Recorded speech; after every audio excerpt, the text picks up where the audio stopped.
Hi guys, welcome back to another timeless reading. So if you feel like you need to connect with your roots, what are your roots?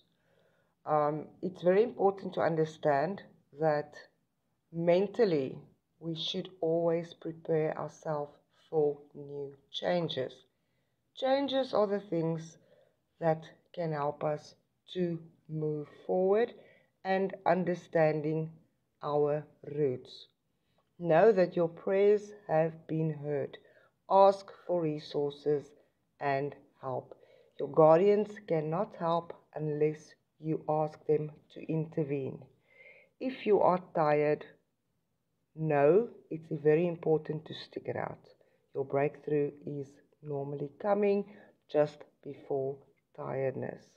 So I hope that this has given you an indication of what can help you connecting with your roots. Thank you guys.